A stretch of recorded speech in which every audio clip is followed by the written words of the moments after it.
Hello, আসসালামু আলাইকুম। আ গতকালকে যেটা বলছিলাম, আশা করি সবাই ভালো আছেন। সেটা হচ্ছে আমরা আল-আজহার ইউনিভার্সিটিতে কিভাবে অ্যাপ্লিকেশন করতে হয় ইমেইলের মাধ্যমে সেটা জানাবো। আচ্ছা, ১ম বিষয় হচ্ছে যে আল-আজহার ইউনিভার্সিটির প্রতি বছরই স্কলারশিপের সার্কুলার দেয় সেটা হচ্ছে জুলাই অগাস্টের দিকে। আর মিশরের সরকারি স্কলারশিপ সেটাও সেম টাইমেই জুলাই অগাস্টের দিকে হচ্ছে ওরা সার্কুলারটা দেয়। মানে সব স্কলারশিপের শেষের দিকে হচ্ছে আপনার এই মিশরের স্কলারশিপের সার্কুলারটা দেয় প্রতি বছরই। তো আগে অন্যরকম সিস্টেম ছিল অ্যাপ্লিকেশন প্রসেসের, কিন্তু এই বছর সিস্টেমটা অনেকটাই ডিফারেন্ট। যেমন ইজিপ্টের যে সরকারি স্কলারশিপ ছিল এটাও কিন্তু আগে একটা সময় বাংলাদেশ সচিবালয়ের মাধ্যমে অ্যাপ্লিকেশন করতে হইতো। ওদের অনলাইন প্ল্যাটফর্মে অ্যাপ্লিকেশন করে দেন সচিবালয়ে হার্ড কপি জমা দিতে হইতো। আল-আজহার ইউনিভার্সিটিটাও সেম ছিল। আপনার আগে হচ্ছে সচিবালয়ের মাধ্যমে অ্যাপ্লিকেশন করে অনলাইন প্ল্যাটফর্মে দেন হচ্ছে হার্ড কপি জমা দিতে হইতো। বিগত ২ বছর আগে ইজিপশিয়ান গভর্নমেন্ট স্কলারশিপটা টোটালি ইজিপ্টের এডুকেশন মিনিস্ট্রি, যেটার নাম দেওয়া হয়েছে ইজি-এইড, ওইটার আন্ডারে নিয়ে গেছে অনলাইন প্ল্যাটফর্ম করে দিছে। শুধুমাত্র ওদের পোর্টালে করতে হয়। আর আল-আজহার ইউনিভার্সিটি সিস্টেম যেটা করছে ওরাও অনলাইন প্ল্যাটফর্ম দিয়ে দিবে সামনে। কিন্তু এই বছর যেটা দিছে সেটা হচ্ছে বাংলাদেশের যে ইজিপশিয়ান এম্বাসি আছে ওই এম্বাসির মাধ্যমে করতে হবে। তো এম্বাসি থেকে যেটা বলা হয়েছে সার্কুলারে, এর আগের সার্কুলারটা যেটা আমি আরো ১ মাস আগে দিছি, সেই সার্কুলারে বলা হয়েছে যে ইমেইলের মাধ্যমে করতে হবে। নির্দিষ্ট কোনো ফরমেট কিভাবে করতে হবে এগুলা কিছু বলে নাই। শুধু অ্যাপ্লিকেশন ফর্ম সহ এপ্লাই করতে হবে। এগুলোই মেনশন করে দিয়েছে। এখন রিসেন্ট যেই আপডেটটা সেটা হচ্ছে দেখেন, এটা ৪ তারিখের আপডেট। আজকে অলরেডি ১৫ তারিখ। আপনার ৪/৮/২০২৬, এটা হচ্ছে ইজিপশিয়ান এম্বাসি থেকে বাংলাদেশ এডুকেশন মিনিস্ট্রিতে এই সার্কুলারটা দেওয়া হইছে। এই সার্কুলারের সাথে আরো ২-৩ টা ডকুমেন্টস অ্যাটাচ করা হইছে। ওইখানে ডিটেইলসে বলা আছে। তো এখানে মেইনলি সার্কুলারে যেটা বলা হইছে যে ২০২৬-২৭ সেশনের জন্য একটা নির্দিষ্ট একটা অ্যাপ্লিকেশন ফর্ম, যেটা ব্লট করা আছে দেখেন ভালো করে, বোল্ড করা আছে, সরি। এই এই অ্যাপ্লিকেশন ফর্মটা আপনারা পূরণ করে দেন হচ্ছে অ্যাপ্লিকেশন রিকোয়ারমেন্টস ফুলফিল করে ইমেইল করতে হবে। কোথাও কিন্তু এম্বাসি থেকে মেনশন করে দেয় নাই যে এটা এম্বাসিতে সফট কপি সাবমিট করতে হবে। তারপরে অনেকে আমি পাঠাইছিলাম, ওরা ডকুমেন্টস জমা নেয় নাই। বলছি ইমেইলের মাধ্যমে করলেই হবে। আপনারা চাইলে নিজেরাও ট্রাই করে দেখতে পারেন এম্বাসিতে গিয়ে, যদিও নিবে না। তারপরেও ট্রাই করে দেখতে পারেন। ওকে। তো আমরা মেইন অ্যাপ্লিকেশনে চলে আসি। এই সার্কুলারটা মিনস হচ্ছে যে আপনারা এপ্লাই করতে পারবেন এবং ডেডলাইন দেওয়া হয়েছে ২৫ অগাস্ট লাস্ট। এর ভিতরে ইমেইল করে অ্যাপ্লিকেশন করতে হবে। এটাই হচ্ছে মেইনলি অ্যাপ্লিকেশন প্রসেস। এখন চলে আসি আমরা যে ইমেইলটা কিভাবে করব সেইটা দেখাবো। এটাই আমি দেখাইতে চাইতেছি, কারণ অনেকেই আসলে জিনিসটা বুঝতেছেন না কিভাবে কি করবেন। বিশেষ করে অ্যাপ্লিকেশন ফর্মটা অনেকেই বুঝতেছেন না। এটা কিভাবে পূরণ করবেন। আচ্ছা। এরপরে আমরা চলে আসি অ্যাপ্লিকেশন ফর্মটায়। অ্যাপ্লিকেশন ফর্মটার দিকে একটু তাকান। আমি অ্যাপ্লিকেশন ফর্মটা বড় করে দেখাবো। জাস্ট এখন এমনিতেই দেখাইতেছি। এইটা হচ্ছে মেইনলি অ্যাপ্লিকেশন ফর্ম। এটা হচ্ছে সার্কুলার ফর্মটা। এটা হচ্ছে আপনার অ্যাপ্লিকেশন রিকোয়ারমেন্টস। এখানে ১ থেকে ১০ পর্যন্ত আছে। কি, কি রিকোয়ারমেন্টস আছে এখানে দেওয়া আছে। যদিও অ্যারাবিকে দেওয়া আছে। আমি বাংলায় সব ট্রান্সলেশন করে পোস্টের সাথে দিয়ে দিছি যে কি, কি রিকোয়ারমেন্টস লাগবে। আচ্ছা, এখন চলে আসি আমরা আগে রিকোয়ারমেন্টস এ, তারপর অ্যাপ্লিকেশন ফর্ম দেখাবো। এখানে প্রয়োজনীয় কাগজপত্রের সাথে দেখেন শিক্ষাগত সনদ, এইচএসসি, আলিম সার্টিফিকেট এবং মার্কশিট। এইটার সাথে যেহেতু আ আমাদের বাংলাদেশে আরো কিছু কারিকুলাম আছে, যেমন ডিপ্লোমা আছে, তারপরে হচ্ছে ভোকেশনাল আছে। আপনার কি বলে আ আ কমি মাদ্রাসার স্টুডেন্টরা আছে যারা সানুবিয়া, তারপরে সরাই বেকা, মেশকাত, দাওরা এগুলো দিয়েও অ্যাপ্লিকেশন করতে পারবেন। আর আপনারা যে অ্যাপ্লিকেশন করতে পারবেন না কমি বা ডিপ্লোমা স্টুডেন্টরা, এটা কোথাও মেনশন নাই। ডিপ্লোমা তো আলিমের আপনার আ সমমান। সো অবশ্যই করতে পারবেন। আর হচ্ছে কমি মাদ্রাসার স্টুডেন্টরাও করতে পারবেন। কারণ মিশরের মেইনলি হচ্ছে পড়াশোনা যেটা আল-আজহার ইউনিভার্সিটিতে, এটা হচ্ছে অ্যারাবিক ল্যাঙ্গুয়েজ হচ্ছে আপনার মিডিয়াম থাকবে।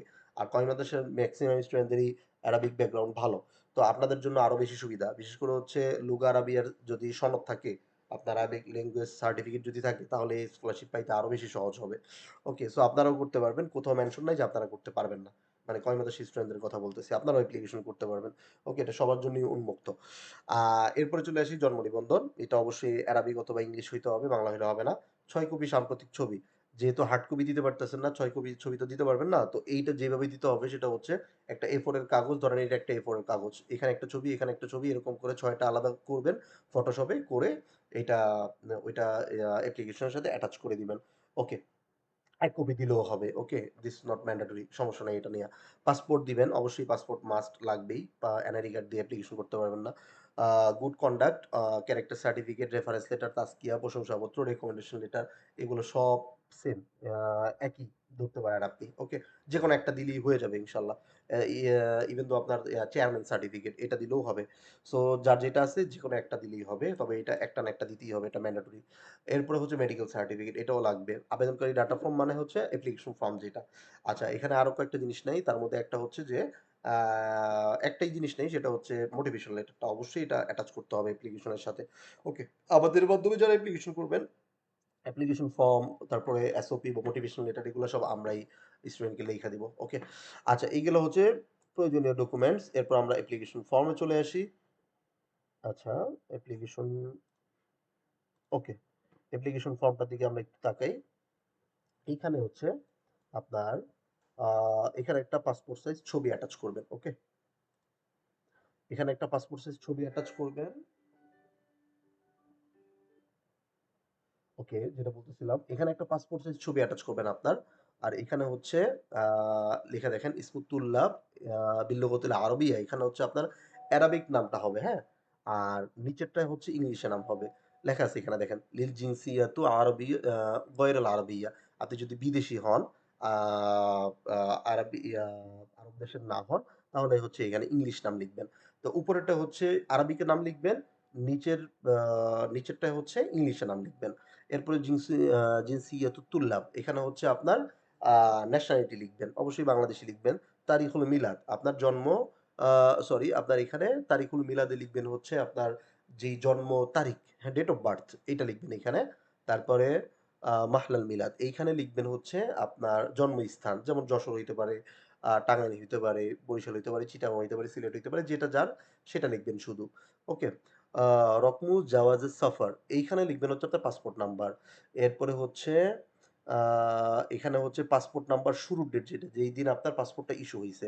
এরপরে নিচে হচ্ছে ইন্তিহা, এইখানে হচ্ছে পাসপোর্টের লাস্ট মেয়াদ যেটা এক্সপায়ার্ড হবে ওই ডেটটা লিখবেন। এরপরে মিশরে যদি আগে থেকে থাইকা থাকেন, যেই দিন থেকে যেই দিন থাকছেন সেটা লিখবেন। অথবা মিশরে যদি এখন থাইকা থাকেন, যেই দিন থেকে আপনি মিশরে থাকা শুরু করছেন এবং যেই দিন পর্যন্ত আপনার ইকামার লাস্ট ডেট সেটা এখানে মেনশন করবেন। আর আগে যদি থেকে থাকেন সেইটার ডেট দিবেন। এরপরে এটা এনে থাকবে। এইখানে লিখবেন হচ্ছে আপনার এইখানে যে আপনার লিখছেন না কি বলে জন্মস্থান, এইখানেও সেটাই লিখবেন, হ্যাঁ? আ প্লেসটা লিখবেন আরকি। আপনার যেই ডিস্ট্রিক্ট হয় সেটা এখানে লিখবেন। এরপরে এটা এনে থাকবে। এখানে হচ্ছে আপনার মায়ের নাম লিখবেন। এখানে লেখা আছে দেখেন ইসমুল উম্মু। হ্যাঁ? আপনার মায়ের নাম লিখবেন। এখানে মায়ের যে এনআইডি কার্ডে আ জন্মস্থান সেটা লিখবেন। পাশাপাশি ব্রেকেট দিয়ে জন্ম তারিখও লিখে দিতে পারেন। ন এটা নট নেসেসারি, সমস্যা নাই, না দিলেও হবে। এরপরে ইসমুল উব্বু বা আব্বু যেটাই বলি আমরা, আপনার বাবার নাম লিখবেন, বাবার জন্মস্থান লিখবেন। এরপরে এগুলো সব নন থাকবে। যদি আপনার ফ্যামিলি মেম্বার কেউ ইজিপ্টে থাইকা থাকে, তাহলে এখানে এড করতে পারেন বা কেউ পড়াশোনা করলে এড করতে পারেন এড করতে পারেন। ইসমুতুল্লাহ এখানে আপনার একটা সিগনেচার দিবেন। যারা মানে হাতে লিখবেন, হ্যান্ড রাইটিং করবেন, তারা হচ্ছে হাতেই করবেন। এখানে একটা ছবি লাগায় নিবেন পাসপোর্ট সাইজ, তারপর স্ক্যান করবেন। আর যারা কম্পিউটারে করবেন তারা পিডিএফ এডিটরে অথবা ফটোশপে সিগনেচার বসায় নিবেন। এই অ্যাপ্লিকেশনের কাজ শেষ আমাদের। আচ্ছা, এখন কাজ কি? অ্যাপ্লিকেশনের কাজও শেষ আমাদের। মানে অ্যাপ্লিকেশন ফর্মটা পূরণ করলাম, একটা এসওপি লিখলাম, ২ টা পিডিএফ করে রাখলাম। এরপরে আমি একটা ইমেইল পাঠাইছি, ওই ইমেইল দিয়ে আপনাদেরকে এক্সাম্পল হিসেবে দেখাইয়া দেই। আচ্ছা, ১ম এ হচ্ছে একটা সাবজেক্ট লিখবেন। সাবজেক্টটা এরকম হইতে পারে, আরেকটু ডিফারেন্ট হইতে পারে। আপনি কিছু এড করতে পারেন। যেমন ব্র্যাকেট দিয়ে মাস্টার্স লিখতে পারেন, ব্যাচেলর লিখতে পারেন বা আপনার মতো আপনি একটা সাবজেক্ট তৈরি করে নিতে পারেন। আমি যে সাবজেক্টটা দিছি application for Al Azhar university scholarship academic session এত, ২৬-২৭ ইসলামিক, শরিয়া, হাদিস আপনি সাবজেক্ট যেগুলো চুজ করবেন সেগুলো মেনশন করে দিলেন। ২ টা ইমেইল। ইজিপশিয়ান এম্বাসি সার্কুলারটা একটু আমরা ফোকাস করি। ওরা হচ্ছে দেখেন একটা ইমেইল দিয়ে দিচ্ছে শেষে। সার্কুলারটা পুরোপুরি পড়বেন ভালো করে দেখবেন। তাহলে অনেক কিছু পেয়ে যাবেন। ইজিপ্ট এম্বাসি DHA@gmail.com এই ইমেইলে অ্যাপ্লিকেশন করতে হবে। কিন্তু এখানে আমি ২ টা ইমেইল দিছি। ওইটাও আছে প্লাস আরেকটা আছে। ২ টাই ওদের অফিসিয়াল ইমেইল। আপনি একটাও দিতে পারেন, ২ টাও দিতে পারেন। এরপরে আমরা মেইন বডিতে চলে আসি দেখেন। এটা হচ্ছে একটা কভার লেটারের মতো একটা লেখা যেটা অ্যাপ্লিকেশন আ অ্যাপ্লিকেশন রিকোয়েস্ট বলতে পারেন। যেটা আমরা কম্পোজ এড করে দিছি। শেষে হচ্ছে পিডিএফটা অ্যাটাচ করে দিবেন, দেন সেন্ড করে দিবেন। এই হচ্ছে টোটাল আপনার আ মিশরে কিভাবে অ্যাপ্লিকেশন করবেন আল আজহার ইউনিভার্সিটির জন্য বাই ইমেইল সেটা টোটাল প্রসেসটা বলে দিলাম। এভাবে করে ফেলেন খুবই সহজ। আর আমাদের মাধ্যমে অ্যাপ্লিকেশন করলে অবশ্যই আমাদের WhatsApp এ যোগাযোগ করবেন। Facebook এর মেসেঞ্জারে আমরা কমিউনিকেশন করি না। আমাদের অবশ্যই WhatsApp এ যোগাযোগ করতে হবে। সবাইকে ধন্যবাদ। আল্লাহ হাফেজ। আসসালামু আলাইকুম ওয়া রাহমাতুল্লাহ।